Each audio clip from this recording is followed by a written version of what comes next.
the time. Though. I wear this shirt all the time. One of my favorite T-shirts. I got two of them. Thanks to my good friend. Shout out to Brother John Jennings, Professor John Jennings. Great philosopher of all things sci-fi, fantasy, and horror, especially horror. He loves horror. And he's a professor of those topics and more. But he actually to meet Jordan Peele, and that's where he got these shirts. So I was very lucky. It definitely pays to make good connections in life. That's all I can tell you. I always tell y'all all the time, respect first, then power, then money. Put respect first. Respect will get you things that nothing else can. Everything ain't always money. Yeah, we in a monetary system. Yeah, we in a world where everything, you gotta always go get it. We all out here trying to get it. I'm waiting on an order right now, doing my usual courier work. Y'all know the channel if you know me. Always working, talk to y'all between the other work. But this is the main work is my dream, my baby, ONYXCON. 24/7, 365, literally. And it is a beautiful day, as you can see, really beautiful day. It's like when you're in the sun, it feels great. But you know, I can't be in the middle of this road, that's why I wasn't in the sun. But when you're in the sun, it feels great. You don't even feel the wind as much, but I'm sure you can hear that wind. You can see it blowing me, blowing my jacket. Oh, what? Yeah, you need a jacket on. It'll make that 61 feel like 51 real quick. But hey man, we out here, we doing what we do, and we're gonna enjoy the day. It's a beautiful day. Beautiful day. Hope it's gonna be a beautiful night for everybody. Everybody stay safe. Keep it fun. Remember, it should be about fun, not no craziness, because some people want to take a holiday like this and turn it into madness because of so many parts of it that are associated with horror movies and all that kind of stuff. So, you know, if you know how to act accordingly, you can enjoy it. And that's the kind of energy that we push and salute. So I just decided I was going to get me some steps rather than just sitting waiting on this order, because it could take forever, and when it does, you just sitting there with your knees bent, getting stiff muscles. I'm like, hell no. I've been needing to walk real bad all week long. Get a little bit of walking from the kind of work I'm doing, but when I look at my miles, I'll be like, nah, this ain't me right here. I do at least 2 miles a day. This mess got me doing like 1.5 and all that old stuff. I don't even like looking and seeing that. That bothers me. Wow, they put up a lot of the plants. What's up? Shout out to everybody respectfully commenting in the chat. Somebody said, where you going? I ain't going nowhere particular right now. I'm just I'm waiting. If you know the format of my channel, how I do a lot of times when I'm live, I do this between other work. And so I just decided I wasn't going to sit and wait on this order that I'm supposed to be getting soon, because there's so many people waiting on orders. I said, man, let me get out and walk around. Let me get out and walk around, see some beauty, see some life, see some energy, you know what I'm saying? See some energy, see some life. Yeah. Some Japanese maples. Yeah. I forget what they call these. It's some type of holly, I believe. What they call those? These are, yeah, it's a holly. Variegated English holly. Yup. What's up?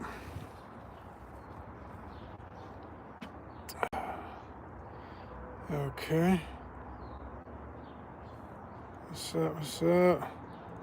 Okay, folk making random comments. I don't know what that meant, but anyway, at least, whatever.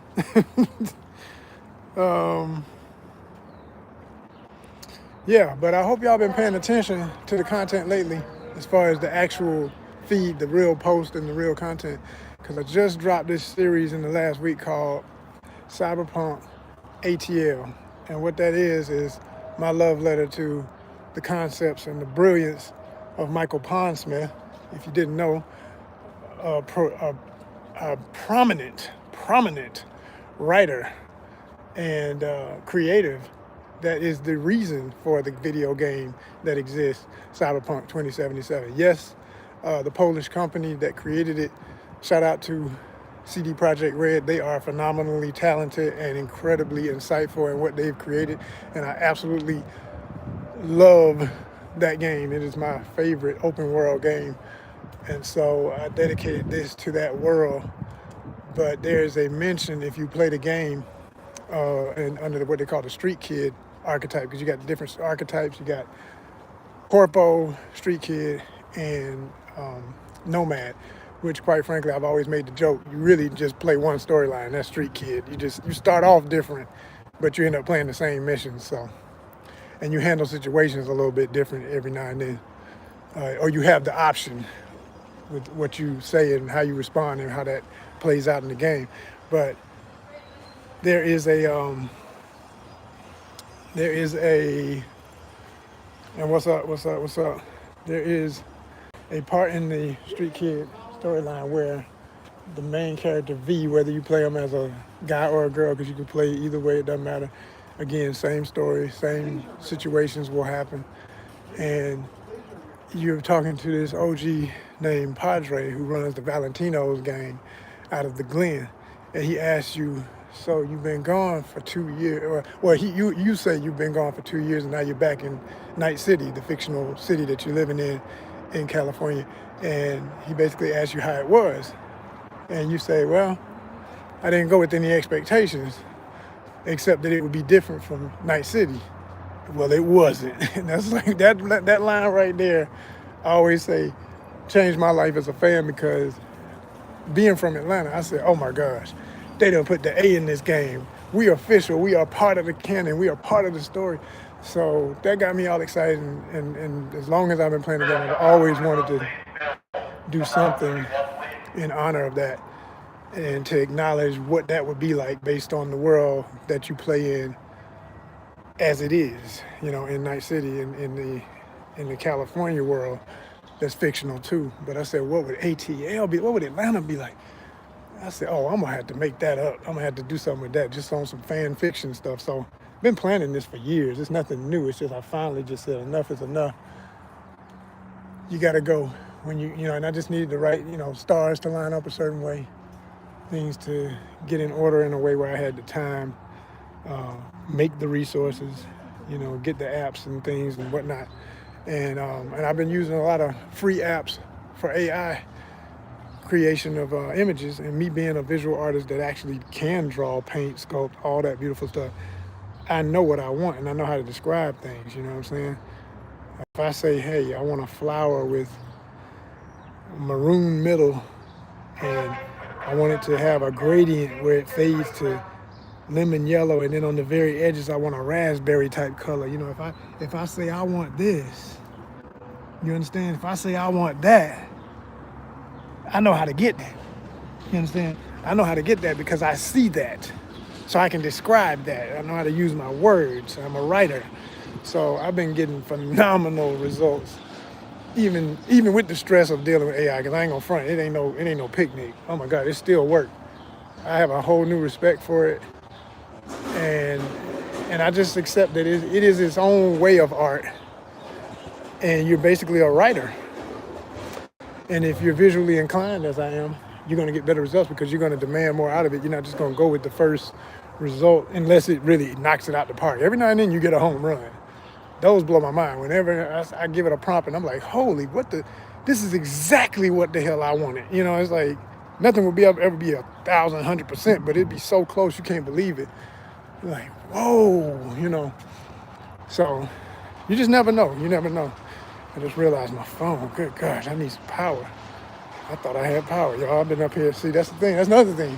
When you've been doing as much of this stuff as I've been doing, it wears out your devices because you're always on the phone. You're always in your apps. You're always, giving it another assignment, and so I'm using my stuff way more often. I mean, I already always using my devices, but it's really getting this work out right now.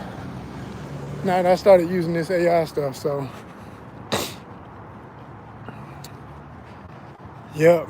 So basically, I just got to the point where I just said, you know, I'm gonna hold on 1 second. Let me see.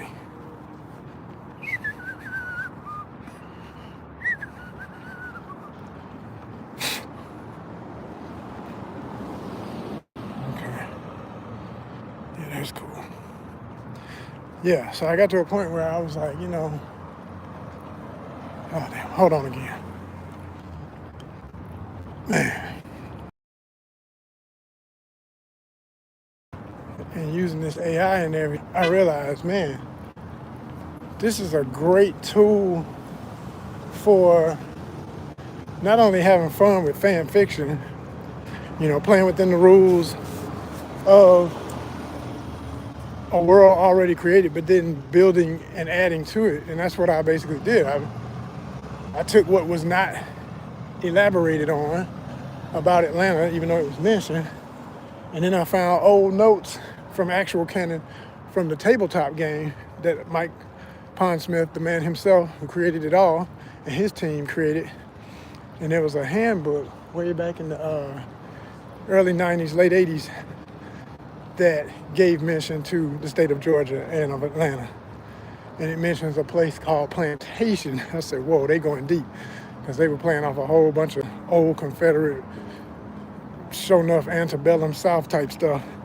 And they called it, I just said it was a place called Plantation near Atlanta that actually controls all true power in the state of Georgia. And they said it was a Governor King Gardner is what they called this fool. And I said, you got to be kidding me. It couldn't know better. When I read that name for the first time, I said, this is prophecy right here. I'm supposed to write this. I'm supposed to create this. I'm supposed to do this. So, I mean, we dealing with a situation of hashtag no kings, you understand? So I was like, oh, hell yeah, I'm about to go in on this. So it kind of wrote itself in a way in terms of basic inspiration. It was easy to start formulating what I wanted the characters to be and the kind of world I wanted Atlanta to be.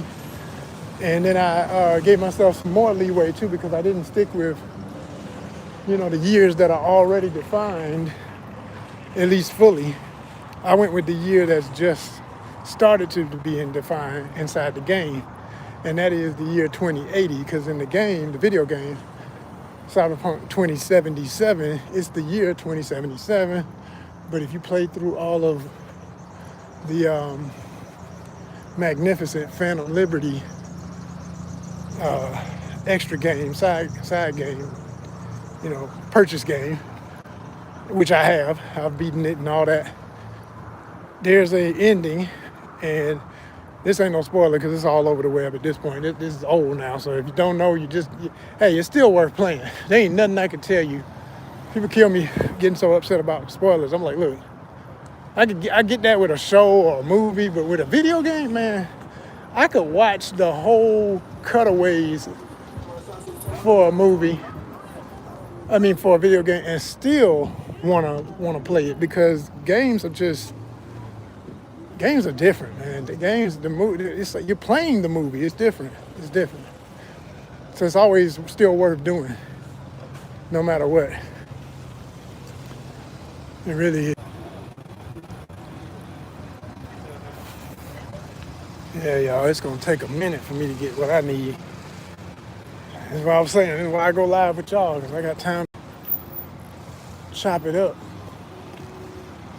I me waiting forever on this one. I may as well do some laps. do some, hey, to all my couriers out there, man, when y'all get like this and you know your exercise is slipping, hey, don't be worrying about nobody else looking at you wondering why you walking around rather than just sitting in the car getting stiff-legged. Man, get out and get you some laps. I mean, depending on where you at. You know what I'm saying? I ain't going in front. I'm in a decent area.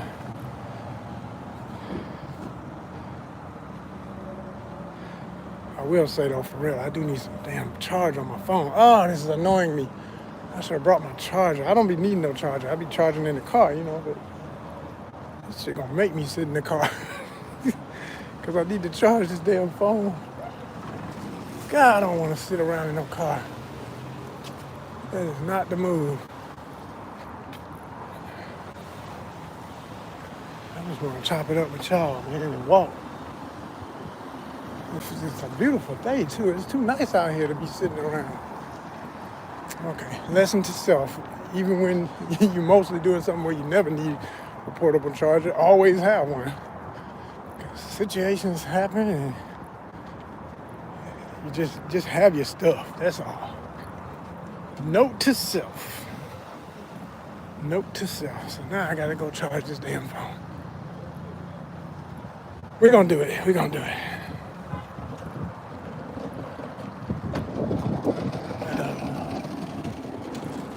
Yep.